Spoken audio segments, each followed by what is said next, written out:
Assalamu alaikum, my friends. I am Sarfraz Ahmed Akhund, Advocate Supreme Court of Pakistan and President High Court Bar Association Sakar. Today's आज का जो हमारा topic है वो है मौलवी तमीज़ुद्दीन खान केस। बहुत ही important case Constitution of Pakistan का। ये केस मेरे दो किताब जो मैंने लिखी हैं उसमें है। एक किताब का नाम है कॉन्स्टिट्यूशन हिस्ट्री ऑफ पाकिस्तान, दूसरी किताब मेरे हाथ में है journey to independence of judiciary, Maulvi Tamizuddin Khan case तो इफ्तिखार मोहम्मद चौधरी केस।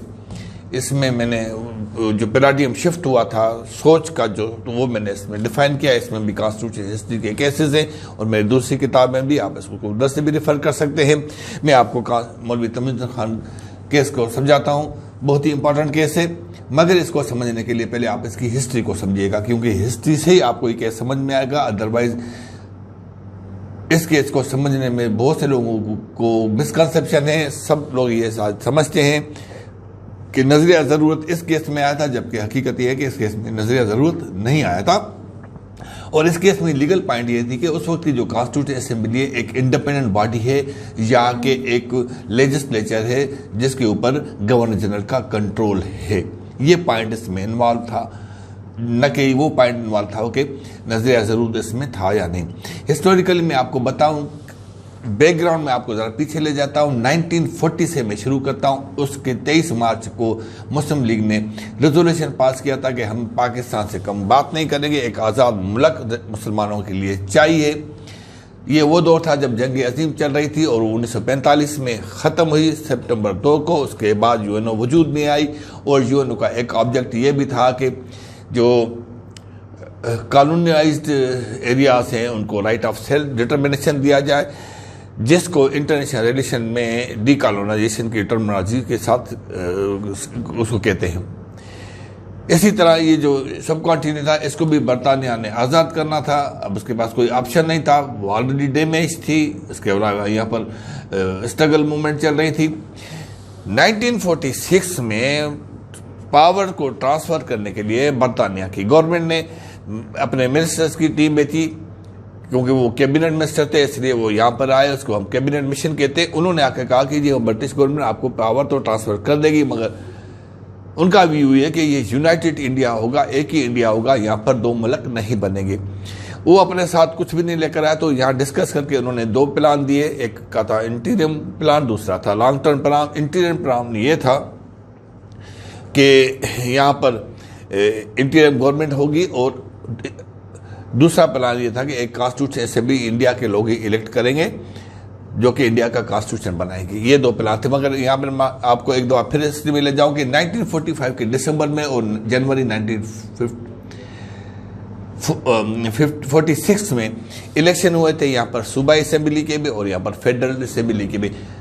सूबाई असेंबली के इलेक्शन हुए थे 1935 के एक्ट के तहत, जबकि फेडरल असेंबली के इलेक्शन हुए थे 1919 गवर्नमेंट ऑफ इंडिया एक्ट के तहत, क्योंकि जो फेडरल पार्ट था 1935 का वो अमल में नहीं आया था।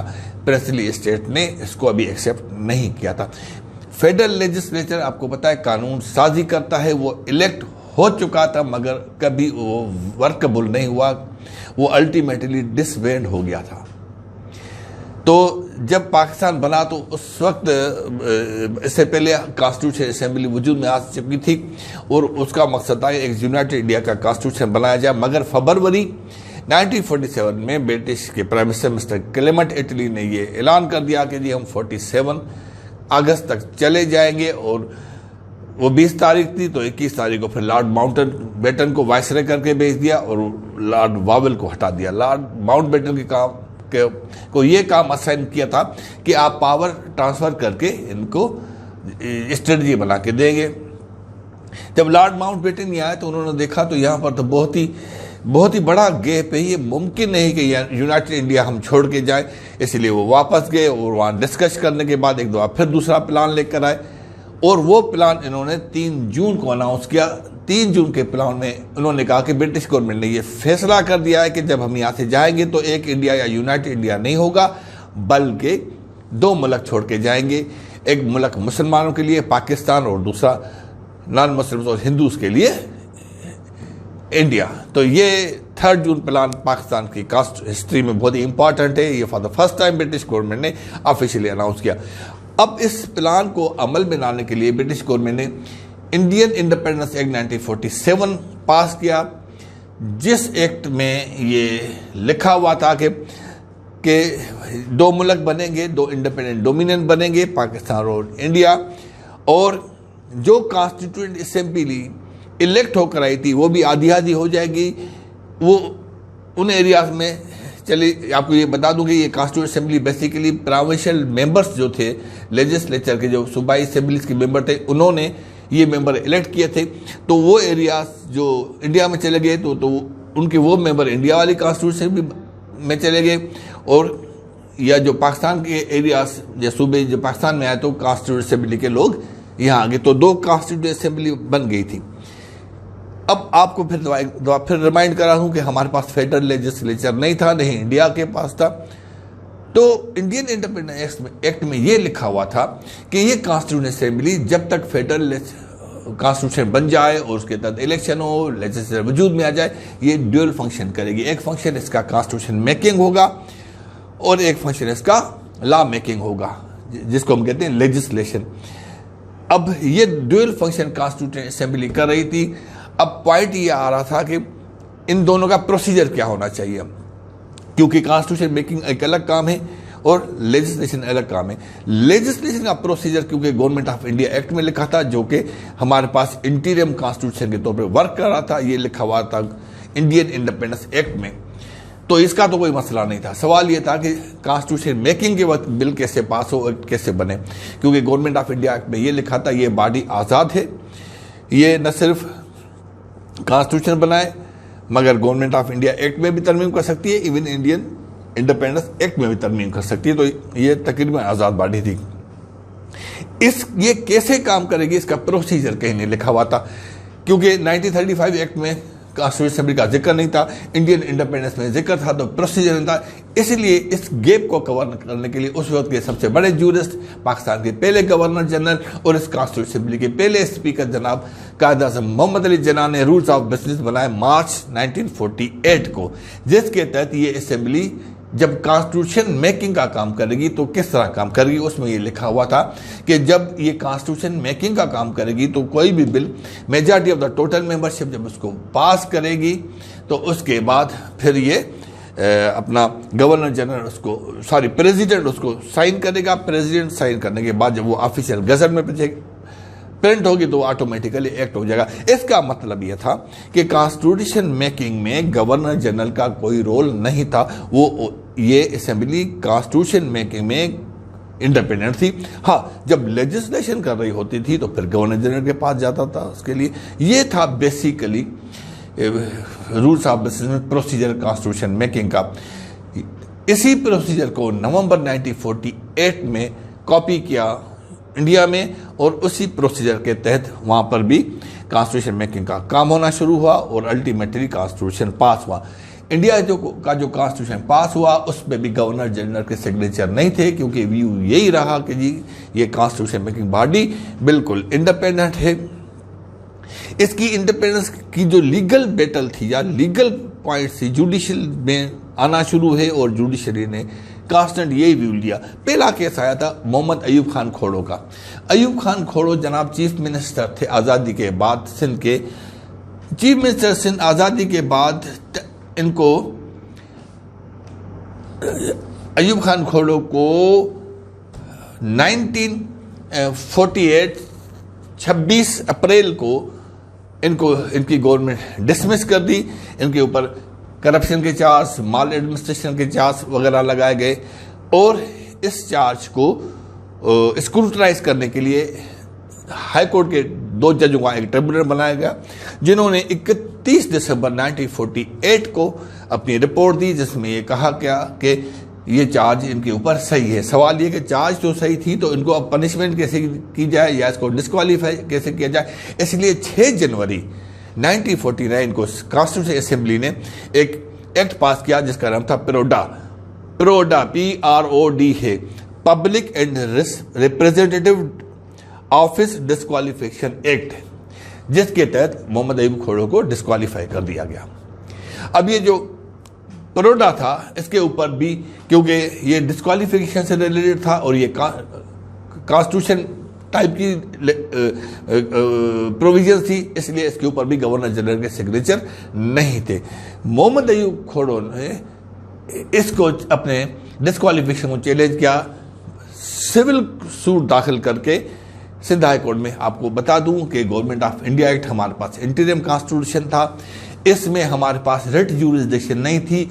उसका जो सेक्शन 223 था जिसमें हाई कोर्ट को ज्यूरिसडिक्शन थी, उसकी ओरिजिनल ज्यूरिसडिक्शन थी और उसकी अपीलेट ज्यूरिसडिक्शन थी स्टेटरी पॉइंट पे। बाकी एक्स्ट्रा ऑर्डिनरी ज्यूरिसडिक्शन जिसको हम जुडिशियल रिव्यू कहते हैं, जैसे कि हमारे पास आर्टिकल 199 में है 73 कॉन्स्टिट्यूशन में, या 184 के सब आर्टिकल 3 में है, इस तरह नहीं होता था। तो उन्होंने सिविल सूट दाखिल किया। सिविल सूट में उन्होंने ये पोजीशन ली कि जनाब जो प्रोडा है ये पास तो सीए ने किया है, या सीएम इन कॉन्स्टिट्यूशन असेंबली, मगर क्योंकि इसको असेंट नहीं दिया गवर्नर जनरल, तो ये वैलिड पीस ऑफ लेजिस्लेशन नहीं है। तो जो प्रोविंशियल गवर्नमेंट थी उन्होंने ये स्टैंड लिया कि नहीं भाई, कॉन्स्टिट्यूशन असेंबली जब कॉन्स्टिट्यूशन मेकिंग का काम करती है तो एक इंडिपेंडेंट इदारा है, और ये प्रोडा क्योंकि basically disqualification of the members है, तो ये कॉन्स्टिट्यूशन नेचर का, इसलिए गवर्नर जनरल की सिग्नेचर या असेंट जरूरी नहीं था। हाई कोर्ट ने ये इशू इस तरह डिसाइड किया कि नहीं, ये इंडिपेंडेंट बॉडी है, और उसके बाद ये तो हाई कोर्ट ने अयूब खोड़ो में डिक्लेयर कर दिया कि इसका डिसमिसल इलीगल है, मगर इसको रेस्टोर नहीं किया क्योंकि इंजेक्शन, मैंडेटरी इंजेक्शन उन्होंने इसको वो रिलीफ नहीं दिया। उसके बाद दूसरा, तो पहला ये गवर्नमेंट साइड से स्टैंड आ गया कि जनाब कॉन्स्टिट्यूशन मेकिंग बॉडी इंडिपेंडेंट है, कॉन्स्टिट्यूशन मेकिंग करते वक्त इसको गवर्नर जनरल का असेंट नहीं चाहिए। दूसरा केस है खान, और ये जो केस मैंने आपको बताया ये प्रिंट हुआ था 19 PLD 1950 हाई कोर्ट, और पेज है इसका जनाब 12, पेज है इसका 12। ये मोहम्मद अयूब खान खोड़ो केस में आया था। उसके बाद ही जो दूसरा केस है, सॉरी ये मैं आपको पेज दोबारा बता देता हूं, ये था PLD 1950 सिंध, पेज 49। ये है PLD 1950 सिंध, पेज 49। उसके बाद दूसरा ऐसा ही केस आया था खान इफ्तिखार हुसैन खान मेमडोट का, ये लाहौर में केस चला था। इसके ऊपर डिस्क्वालिफिकेशन प्रोडा के तहत डिस्क्वालीफाई करने के लिए एक हाई कोर्ट के 2 जजों की एक बेंच थी जो इसको प्रोसीड कर रही थी। उधर इन्होंने ये प्ली ली कि जनाब प्रोडा क्योंकि सेंट्रल लेजिस्लेशन ने बनाया, मगर मैं प्रोविंशियल लेजिस्लेशन प्रोविंशियल असेंबली का आदमी था, तो मेरे पे अप्लाई नहीं होता, सीधी सीधी बात है। तो ये उनकी प्ली टर्न डाउन कर दी, और दोनों बेंच ने स्क्रूटनाइज करना शुरू किया कि जो चार्जेस के उसके ऊपर है बस सही है या गलत है। दोनों में डिफरेंस आ गया, कुछ कहते हैं कि ये चार्ज सही है, कुछ कहते हैं 2 जजों में। तो इन्होंने एक मैटर रेफर कर दिया चीफ जस्टिस लाहौर को, और चीफ जस्टिस लाहौर ने एक और जज अपॉइंट कर दिया, रेफरी जज, कि ये इस दोनों में से जो भी व्यू होगा उसको फाइनली डिसाइड करेगा। इस रेफरेंस के डिसीजन को इफ्तिखार हुसैन खान ने चैलेंज किया फेडरल कोर्ट में। उस वक्त आपको पता है सुप्रीम कोर्ट ने फेडरल कोर्ट होती थी, और फेडरल कोर्ट में फिर एक दफ़ा ये प्ली ली गई कि जनाब बड़ौदा पे क्योंकि गवर्नर जनरल के साइन नहीं है, इसलिए वैलिड पीस ऑफ लेजिस्लेशन नहीं है। क्योंकि वैलिड पीस ऑफ लेजिस्लेशन नहीं है तो डिस्क्वालिफिकेशन ही गलत हो जाती है। मगर फेडरल कोर्ट ने ये बात इनकी टर्न डाउन कर दी, और जो प्रोविंशियल गवर्नमेंट का जो स्टैंड था, या यूँ समझे कि गवर्नमेंट स्टैंड था कि जी कॉन्स्टिट्यूशन मेकिंग के बाद कॉन्स्टिट्यूशन मेकिंग बॉडी इंडिपेंडेंट है, और प्रोडा बिल्कुल ही सही एक्ट है, उसको अपहेड कर दिया गया। तो ये था 1950, और इसकी जो साइटेशन है मैं आपको बता देता हूँ। जो लाहौर हाई कोर्ट की है PLD 1950 लाहौर, पेज 12, और जो फेडरल कोर्ट की है PLD 1950 federal court, page 15। PLD 1950 FC, page 15। ये था जी टोटल उस वक्त का सिनेरियो, यानी कि जुडिशली ये बात क्लियर हो गई थी कि constitution making body constitution making के प्रोसीजर के दौरान इंडिपेंडेंट है, गवर्नर जनरल की असेंट ज़रूरी नहीं है। अब आते हैं जनाब हम पॉलिटिकल साइड पे। आपको पता है कायद आज़म की डेथ के बाद ख्वाजा नाज़िमुद्दीन गवर्नर जनरल बने और लियाकत अली खान प्राइम मिनिस्टर चलते रहे। लियाकत अली खान की डेथ के बाद ख्वाजा नाज़िमुद्दीन स्टेप डाउन होकर प्राइम मिनिस्टर बने और तीसरे गवर्नर जनरल बन गए गुलाम मोहम्मद। गुलाम मोहम्मद क्योंकि पावर डोमिनेंट साइड रखते थे तो उन्होंने और इनका क्लेश होना शुरू हो गया प्राइम मिनिस्टर से भी और कॉन्स्टिट्यूएंट असेंबली से भी, क्योंकि पॉलिटिकली कॉन्स्टिट्यूएंट असेंबली और प्राइम मिनिस्टर एक तरफ चले गए और गुलाम मोहम्मद और यूं समझिए एस्टेब्लिशमेंट का उठना एक तरफ चला गया।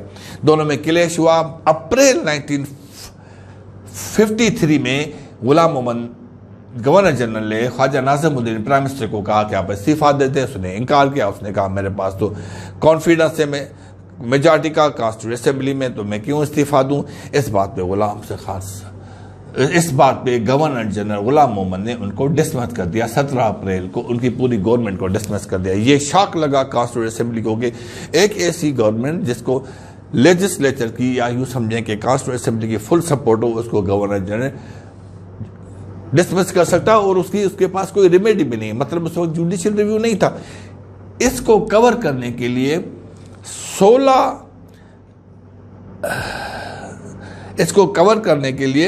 16 जुलाई 1954 को कॉन्स्टिट्यूएंट असेंबली ने गवर्नमेंट ऑफ इंडिया एक्ट में एक अमेंडमेंट की और रिट ज्यूरिसडिक्शन कॉन्स्टिट्यूशन का पार्ट बनाया था।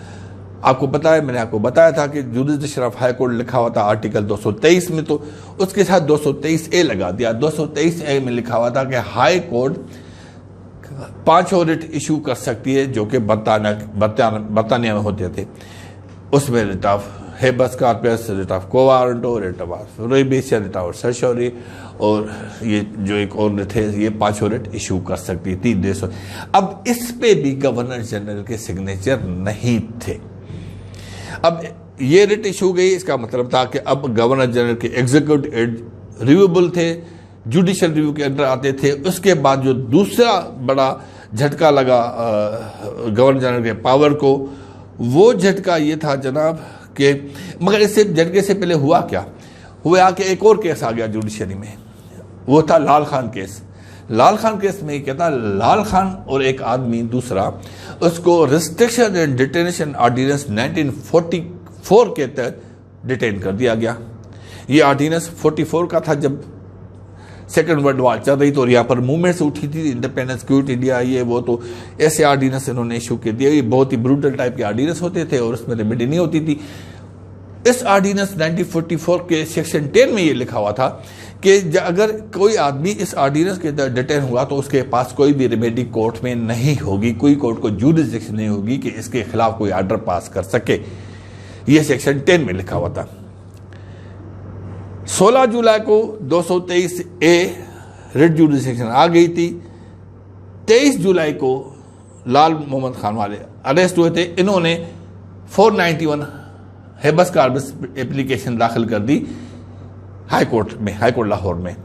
आपको बताया 491 CRPC का है, वो एक स्टैट्यूटरी प्रोविजन है, इसलिए गवर्नमेंट ये आ गई कि जनाब सेक्शन 10 के तहत तो ये आपको तो पावर ही नहीं है और जुरिसडिक्शन बाहर है।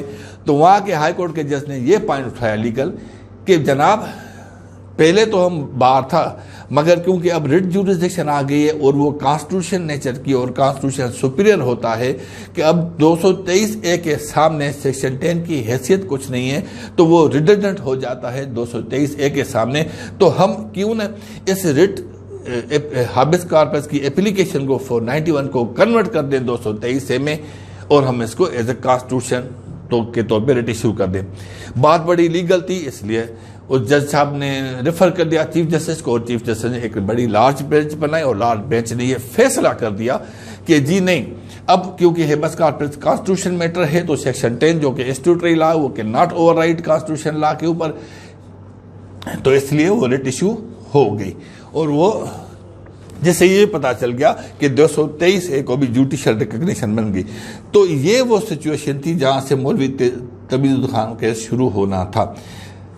जब ये बात क्लियर हो गई, गवर्नमेंट ने ये देखा कि जुडिशियली हमारे पास तब प्रेशर आना शुरू हो गया है। फिर एक और बात ही,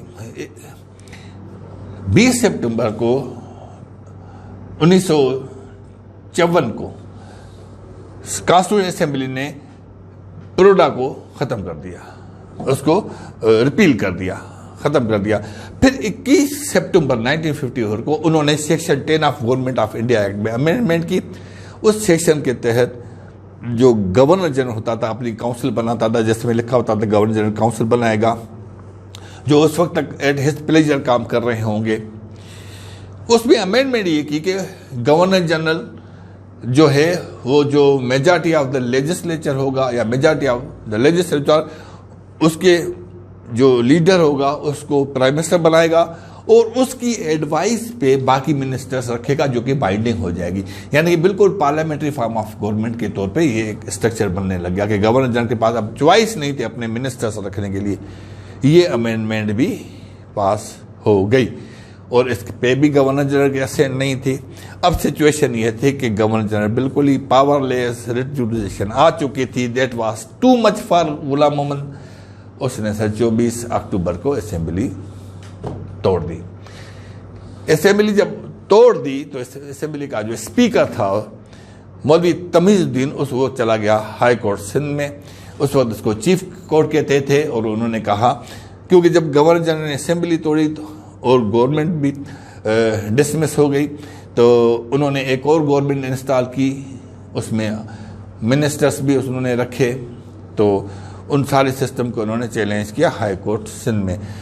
हाई कोर्ट सिंध में इन्होंने दो चीज़ें की। एक तो ये कि जनाब गवर्नर जनरल को कोई पावर ही नहीं है असेंबली तोड़ने का। असेंबली तोड़ने का पावर 1935 एक्ट में तो हो नहीं सकता, इंडियन इंडिपेंडेंस एक्ट में है नहीं, तो गवर्नर जनरल ने तोड़ा कैसे आखिर? ये एक पॉइंट आ गया था। गवर्नमेंट ने federation of Pakistan for the first time ये बिली ली जनाब कि हाई कोर्ट में आया कैसे। यह तो हाई कोर्ट में आए आर्टिकल सेक्शन 223A के तहत। अब 223 के तहत जो आए हैं तो वो सेक्शन पास तो कॉन्स्टिट्यूशन असेंबली ने किया, मगर उसके ऊपर गवर्नर जनरल के सिग्नेचर नहीं है। और जब उसके सिग्नेचर नहीं है तो वैलिड पीस ऑफ लेजिस्लेशन नहीं है। जब वैलिड पीस ऑफ लेजिस्लेशन नहीं है तो हाई कोर्ट को जुरिसडिक्शन नहीं। That was the technical point. For the first time it was taken. इससे पहले गवर्नमेंट का कांस्टेंट ये स्टैंड रहा है कि नहीं, कॉन्स्टिट्यूशन असेंबली इंडिपेंडेंट बॉडी, यानी कि फर्स्ट टाइम गवर्नमेंट ने यू टर्न या 180 डिग्री का स्टैंड चेंज किया और ये कहा कि नहीं, कॉन्स्टिट्यूशन असेंबली इंडिपेंडेंट बॉडी नहीं, चाहे वो कॉन्स्टिट्यूशन मेकिंग का काम करे या चाहे लेजिस्लेशन का काम करे, बाउंड है, बाउंड बिल्कुल है और गवर्नर का असर जरूरी है। ये पॉइंट सिंध चीफ कोर्ट में डिसाइड हुआ और सिंध चीफ कोर्ट ने अपना ये डिसाइड कर दिया कि जनाब कॉन्स्टिट्यूशन मेकिंग जो है वो कॉन्स्टिट्यूशन असेंबली जो है ये इंडिपेंडेंट बॉडी है।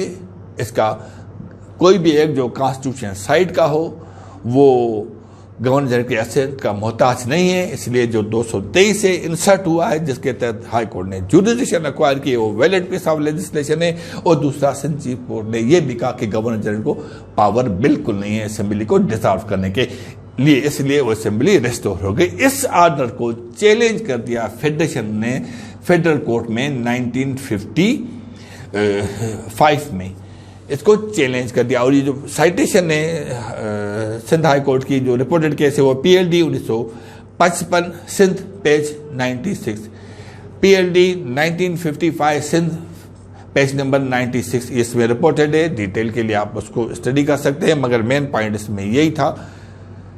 जब वो फेडरल कोर्ट में जब वो अपील में गए तो फेडरल कोर्ट में फेडरेशन ने वही पॉइंट उठाया कि जनाब कॉन्स्टिट्यूशन असेंबली इंडिपेंडेंट इदारा नहीं है। ये चाहे वो ड्यूअल फंक्शन में फंक्शन ए करे या फंक्शन बी करे, ये बाउंड है कि उसके किसी भी बिल को एक्ट तक पहुंचने के लिए गवर्नर जनरल की असेंट ज़रूरी है।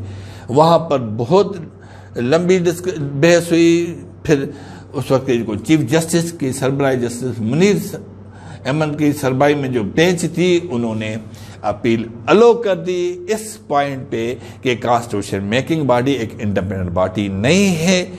और ये जो 223A जो इंसर्ट हुआ, क्योंकि वो वैलिड पीस ऑफ लेजिस्लेशन नहीं है, क्योंकि इसके ऊपर गवर्नर जनरल का असेंट नहीं है, अब जबकि वो वैलिड पीस ऑफ लेजिस्लेशन नहीं है तो हाई कोर्ट को ज्यूरिसडिक्शन नहीं थी। जब हाई कोर्ट को ज्यूरिसडिक्शन नहीं है तो हाई कोर्ट रिट नहीं इशू कर सकती, इसलिए रिट को रिकॉल कर दिया गया। एक बात मैं आपको बताऊं, सुप्रीम कोर्ट ने ये डिसाइड नहीं किया कि गवर्नर जनरल को ये पावर है कि असेंबली तोड़ सके या ये पावर उसने सही इस्तेमाल की। दो चीजें अलग हैं कि एक तो पावर का होना, एक पावर का सही इस्तेमाल करना।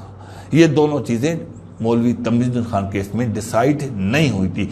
सिर्फ मौलवी तमीजुद्दीन खान केस में ये डिसाइड हुआ कि जो कॉन्स्टिट्यूशन असेंबली, जो जुडिशरी 1950 से कहती हुई आ रही थी कि ये कॉन्स्टिट्यूशन असेंबली इंडिपेंडेंट है और कॉन्स्टिट्यूशन मेकिंग प्रोविजन के वक्त गवर्नर जनरल का आसन जरूरी नहीं है।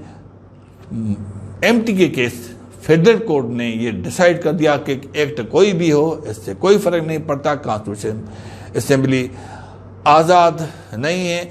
और एक मशहूर जुमला उन्होंने कहा था कि अगर कॉन्स्टिट्यूशन असेंबली ये समझती है कि वो आज़ाद है तो शायद वो अहमकों की जन्नत में रहते हैं। अगर वो अपने आप को आज़ाद समझते हैं कि जी वो ये गवर्नर जनरल का सेंस में रिक्वायर नहीं है, ये सिचुएशन थी। अब आप इसको समझ गए होंगे कि इस पूरे सिनेरियो में जो मैंने आपको लीगल आर्गुमेंट्स प्रो एंड कंट्रा बताए, इसमें कहीं पे भी नजर ज़रूरत या लाफ नेसेसिटी का कोई जिक्र ही नहीं है, नहीं ये लीगल पॉइंट इन्वॉल्व था।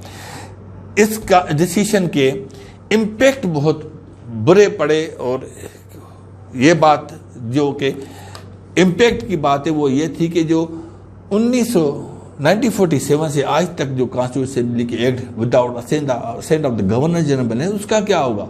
फॉर एग्जांपल 1950 में abolition of privy council jurisdiction act pass हुआ 1950 में।